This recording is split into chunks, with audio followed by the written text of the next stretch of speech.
Hello, I'm Dane, and this is Dane Explains. Have you ever wondered what gravity is? Its discovery is often misattributed to Isaac Newton, but you really couldn't say it was discovered at all since it's been a fact of life for every human up until now. However, people have written about gravity for thousands of years. Aristotle thought gravity happened because the Earth and water elements were related and were attracted to their nature, the Earth. This erroneous view actually led him to correctly conclude the Earth was a sphere. Newton didn't provide a proper descriptor for what caused gravity. He provided a more accurate view of why it existed and what it did. Later, Einstein proposed it was caused by the curvature of space-time. Many people since then have proposed other mechanisms for gravity. However, today we still don't have a good understanding of exactly what gravity is. Let me explain why.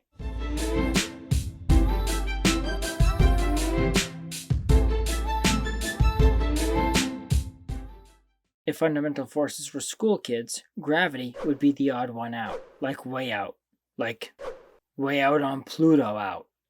Gravity is so odd because it's so much weaker than all the other fundamental forces. Think about how a tiny fridge magnet can easily defeat the gravitational attraction of the entire planet Earth. Also, unlike the other fundamental forces, which are the electromagnetic, strong, and weak forces, we have yet to find any exchange particle to mediate the gravitational force.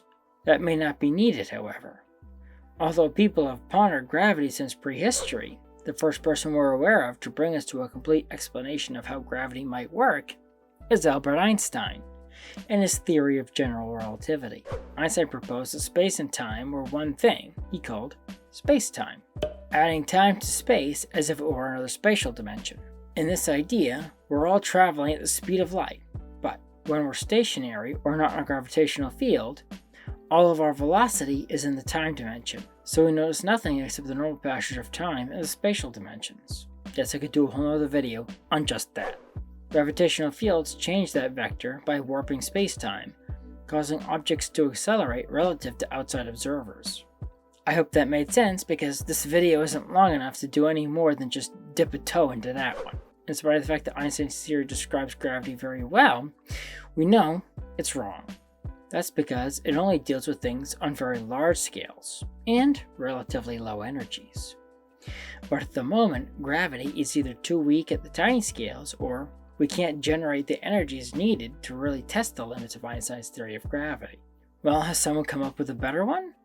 Well, someone who is famous for many things, gravity not being one of them, Pierre-Simon Laplace, came up with a more practical idea. That is, gravity is transmitted by a particle like light is. Although he didn't flesh out his idea, Soviet physicist Dmitry Bolokintsev came up with the term graviton in 1934 to describe the particle. The graviton would be a lot like the massless photon, except unlike the photon, which is a spin 1 boson, the graviton would also be massless, but has spin 2 instead of 1. I'm not going to go into the details of that, but a massless spin 2 particle would react with things the same way that the gravitational reactions do. Many modern string and brane theories predict gravitons.